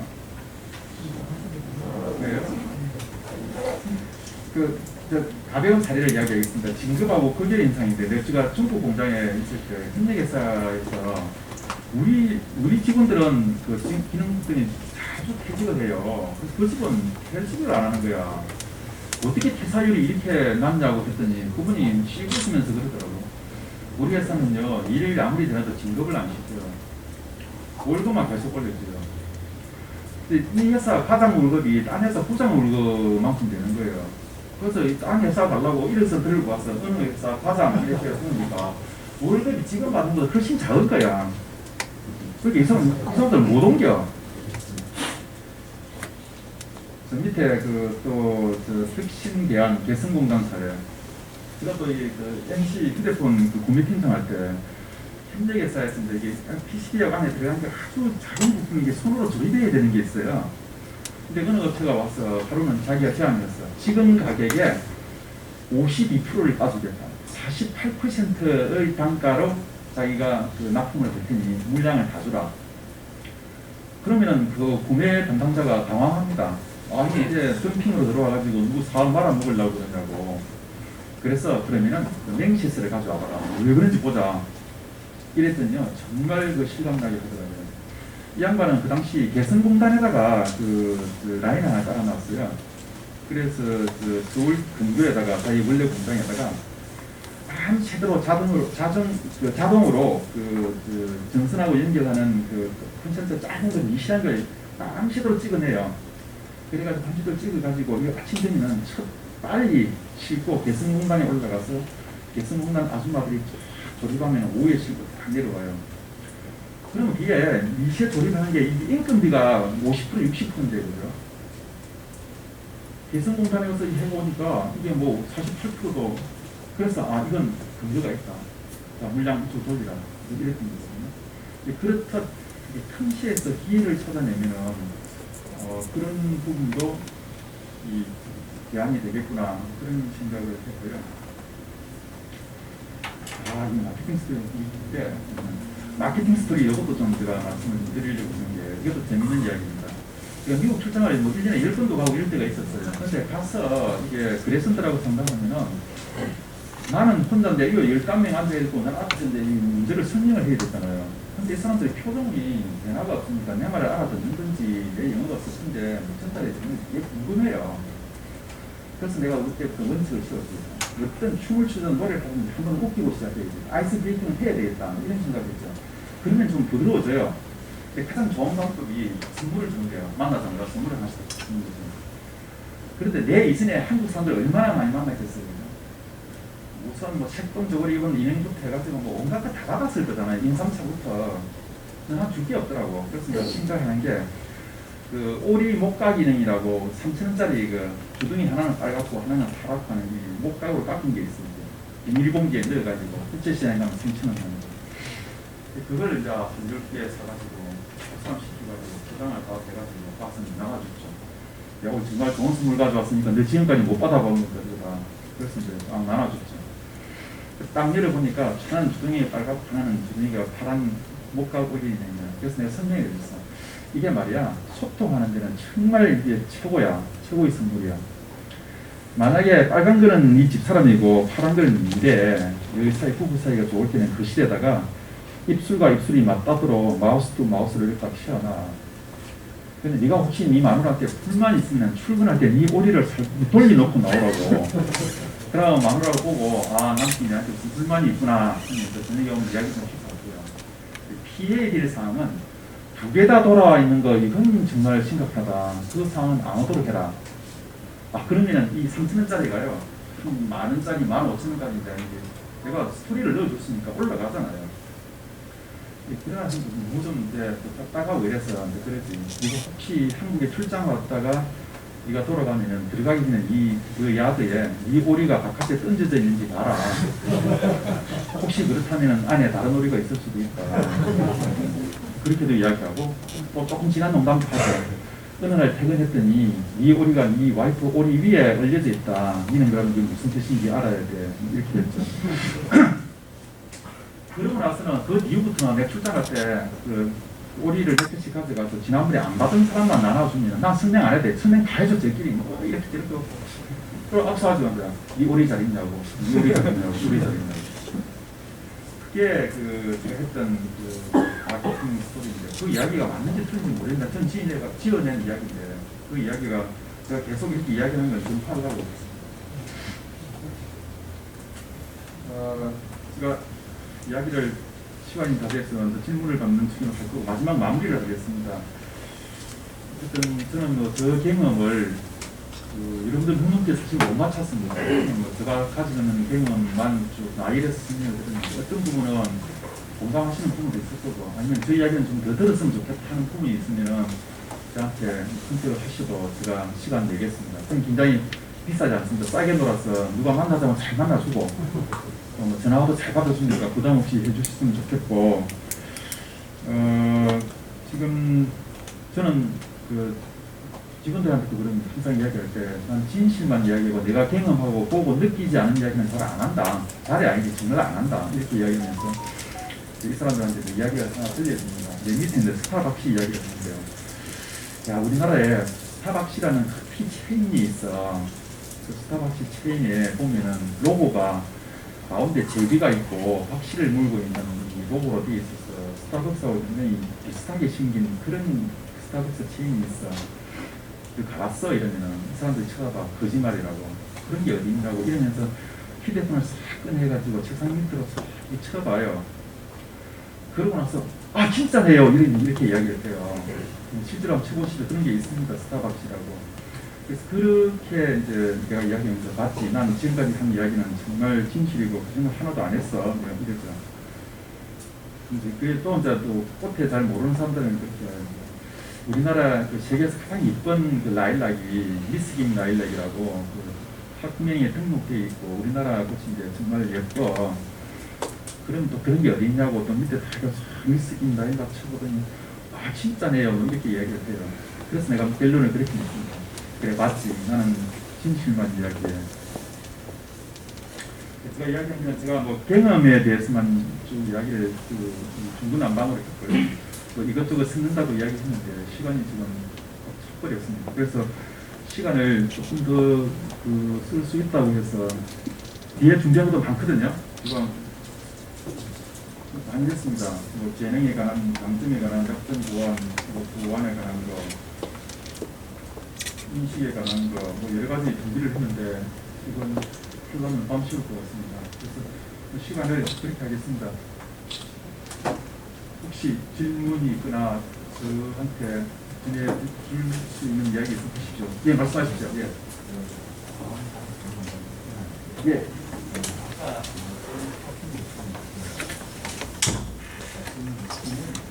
예.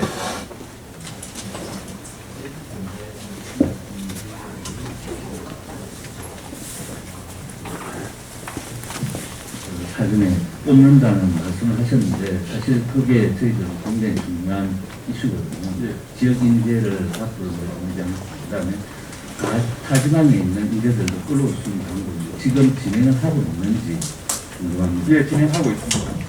진행하고 있고 작년에는 그 인턴십을 해가지고 지금 성대학, 창원대학, 경남대학 이렇게 해가지고 한 5년 정도 인턴십을 저 중에서 이렇게 뽑히더라고요. 근데 아마 홍보가 덜 돼 있는데 어느 쪽으로 연락을 하면 좀 자세히 알려주세요. 그게 그 각 대학에 예. 그 홍보가 되어 있고 예. 진행을 하고 그 진행 우리 그 인사에서 우리 일자리에서 진행을 하고 있습니다. 예, 알겠습니다. 감사합니다.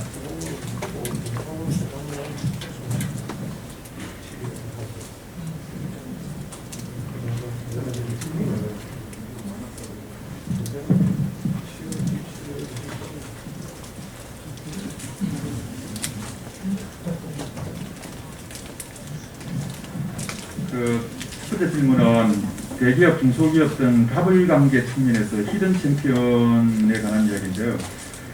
LG전자 입장에서 보면 가불관계에 진행될 수 있을 것 같은데 불편하실 텐데라고 되어 있습니다.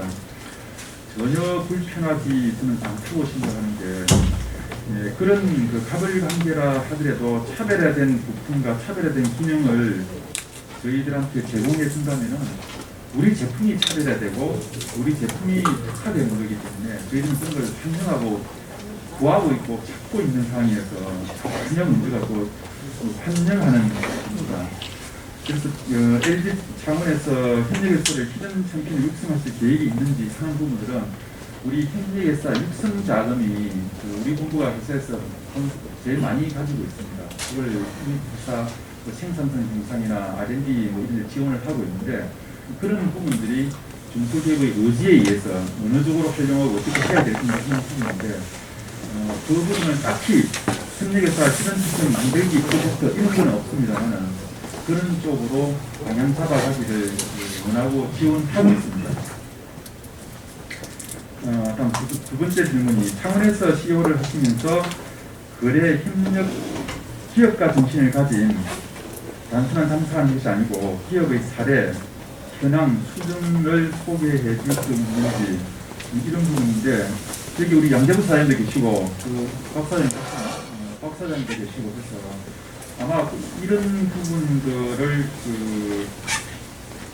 우리 양 사장님 같은 경우도 사업을 몇십 년 동안 하셨고 또 이 기획사에 또 많은 공사도 하시고 여러 가지 역할을 해주시는 게 그런 정신 없이 돈만 보고 이게 사업을 해가지고는 그럴 수가 없거든요.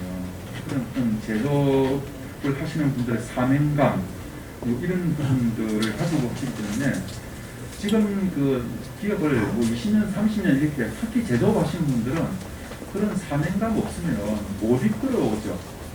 그래서 그런 분들, 저희의 인증회사들은 그런 분들이 많고 그런 회사들이 많습니다. 창원 R&D 센터 등은 역할이 중요한데 서울에서 청년들이 오려고 하는가, 만족도가 높은가, 지역에서 대기업 R&D를 지속 가능한가 이 부분인데 근데 서울 청년들이 잘 안 올라 그럽니다. 잘 안 올라 그래서 저희들이 그때 썼던 수법은 연어 폐기를 방법을 찾아가지고 창원 지역에서 고등학교를 졸업하고 서울로 간 사람들을 추적해 가가지고 창원에 안 올래 이런 혜택을 줄게 이런 방법을 쓴 적도 있고요. 요즘은 이제 KTX 주말에 서울 갔다 올 수 있도록 사비 지원도 하고 그렇습니다. 제가 해보니까 가장 좋은 방법은 억지로 끌려오더라도 내려와더라도 창원에서 개론을 시키니까 안 가더라고요. 둥지를 크게 되니까 그런 방법은 사실 그게 참 애로사항입니다. 큰 방법이고 근데 창원에 대한 그 지역에 대한 만족도는 지금은 되게 좋습니다. 왜냐하면 LG전자 내에서 창원의 실적이 제일 좋고요. 그래서 작년에는 성과 보급을 700에서 750%를 보너스 빼고 받았기 때문에 서울에 있는 휴대폰 이런 데는 객력은 100만 원 받았거든요. 나머지 텔레비전 한 데는 200% 받고 있는데 거기에 대한 충분히 보상을 해주고 또 글로벌 1등 기업에 다닌다는 그 자부심은 굉장히 경지를 하지 않더라고요. 그 R&D 지속 가능하다는 부분들은 지속 가능합니다. 왜냐하면 창원은 그 가전제품의 그 메카로 되어 있고 지금 8천억을 들여가지고 스마트 팩토리를 이제 1단계를 완성을 했고요. 그래서 세계적인 스마트 팩토리 수준의 레벨을 올려놨고, 8천억 거의 1조 가까이 투자를 받고, 그게 또 R&D 빌딩을 지어가지고 19층 20층짜리 지어서 거기에 2,200명 석박사 R&D들이 하고 있어서 그런 부분은 잘 되고 있습니다. 지금 다음 네 번째입니다. 사람은 변하지 않는다는 부분에는 동의를 하시는데 직원의 교육을 어떻게 시키는 것이 교육의 변화, 인간 생존력이 좋은가요? 되겠는데 저는 아까 말씀드린 대로 개개인의 강점을 최대한 살릴 수 있도록 강점 강화 교육을 하는 게 되게 효과적이었다라고 생각합니다. 그래야 사람이 자존감이 높은 것을 메슬로의 인간 욕구 5단계에 보면 맨 마지막 단계가 자아 실현입니다. 그죠? 네 번째, 두 번째가 자기 존중을 받는 거잖아요. 저는 우리 직원들은 항상 그런 이야기를 했어요. 우주 만물 중에서 니를 깬 우주 만물하고 니하고 저를 하면 누가 무서울까? 나는 니가 무섭다고 생각한다. 나도 그렇게 생각한다. 우주 만물이, 나 뺀 우주 만물이 나보다 더 가벼우면 내가 더 중요한 거 아니에요? 내가 더 중요한 거 아닌가? 그렇게 자존감, 저는 회사 다니면 직원들 보고 노골적으로 그렇게 얘기했어. 왜 회사 다니냐고. 나는 잘 먹고 잘 살라고 다니는 거다. LG전자를 위해서 다니는 건 아니다. 여러분도 그랬으면 좋겠다. 그런데 내가 잘 먹고 잘 살라고 보니까 내가 다니는 회사가 잘 돼야 되겠더라. 그래서 나는 내 회사가 잘 되기 위해서 나는 최선을 다하고 있다. 그래야 내가 잘 먹고 잘 사는 거죠. 궁극적인 목표는 내가 먼저다. 내가 우주 만물보다도 내가 더 중요하고 내가 잘 먹고 잘 살아야 되겠고 그러기 위해서는 LG전자가 잘 돼야 되겠다. 그렇게 이야기를 했는데 저는 그 생각은 변함이 없고 그런 부분에서 많이 동의를 해 주시더라고요. LG 휴대폰 철수에 대한 생각은 좀 참 안타깝다고 생각합니다. 제가 휴대폰 본부에 근무할 때 참 전성기였는데 그 이후에서 많이 이렇게 실학해가지고 앞으로는 융복합적으로 가다 보니까 이게 통신기술, 휴대폰 이게 연결이 안 되는 거죠. IoT 뭐쩌고 저쩌고 하면서 이게 어떻게 지금 통합해서 할 건가 하는 게 이제 숙제인데 그래서 이 회사를 킬 때 안 팔고 그냥 회사 문만 닫았습니다. 팔려고 하니까 특허 같은 걸 다 달라는 거예요. 근데 그 특허를 줄 수가 없고 우리 회사의 미래인데 그래서 차라리 그냥 안 팔고 우리는 가져야 되겠다. 앞으로 가전 사업이 살아남을 가전 사업은 저는 딱 그냥 LG하고 삼성뿐이라고 생각합니다. 호시, 월풀, 지멘스, GE, 월풀 이 회사들 가전 전문 회사들이 세계적인 회사들이잖아요. 이 회사들은 전기 제품만 합니다. 전자 제품을 안 하고 통신도 안 하고 기술이 없어요. 그래서 지금처럼 융복합으로 가는 데서는 그네들은 밀리죠. 그래서 우리가 1등 하는 거고. 그래서 그런 거 보면은 휴대폰 철수는 이 안타까운 일이나 그에 대한 대안은 우리가 가지고 있다. 그렇게 말씀을 드리겠습니다. 그래서 5가지 질문이었습니다. 예. 질문 있습니다. 예.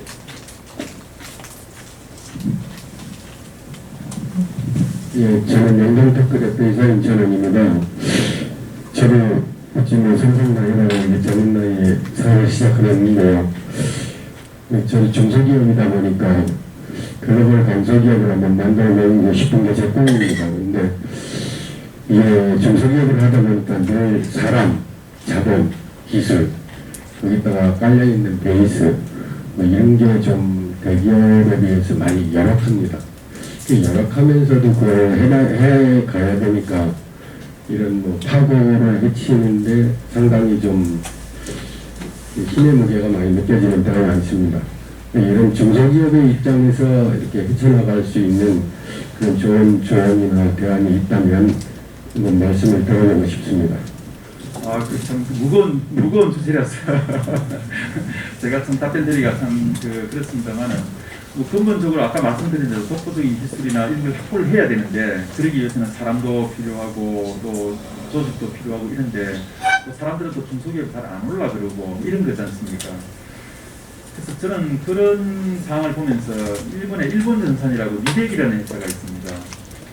그 회사가 모타 만드는 데는 글로벌로 1등이고 엄청나게 성장한 회사인데 그 회사의 히스토리를 보면 그렇더라고요. 처음에 모타 시작할 때 아무도 안 올라가 그랬다. 그래서 심지어 사람 뽑을 때는 어떻게 뽑았냐면은 그 면접자들 앉혀놓고 밥 제일 빨리 먹는 친구로 뽑았다. 뭐 이렇게 해서 사람을 모았다 이렇게 돼 있더라고요. 그래서 중소기업의 그 애로사항의 설명을 그렇게 쭉 하던데, 그래서 그걸 이제 이 사람들은 이제 어떻게 극복했는지 그게 하나의 좀그 교훈이 될 것 같기는 합니다. 중소기업의 애로사항들을 좀 알고 있지만 그분들을 정책적으로 실제로 어떻게 해야 할지에 대한 답은 명확히 못 드리겠는데, 주변에 둘러보면은 그럼에도 불구하고 그 탄탄하게 운영되고 있는 회사들이 몇몇 있더라고요. 뭐 교육에 관한 거라든지 복지에 관한 거라든지 뭐 법에 관한 거라든지 이런 부분들이 잘 이렇게 조화롭게 되는 그런 부분을 좀 찾아야. 중소기업이니까 젊은 사람들이 안 올라온다. 그건 아까 말한 너무 이 1차적인 생각이어서 어떻게 하면 오게 할까 하는 부분은 사업 특성이나 지역 특성들에서 고민을 해야 되겠다. 혹시 그런 부분에 어떤 업체가 잘하느냐 하는 벤치마킹을 해보고 싶다 그러면은 제가 그 업체는 그런 업체를 소개해 드릴 수 있습니다. 제가 실시하기는 그 말씀을 드립니다. 예. 그래서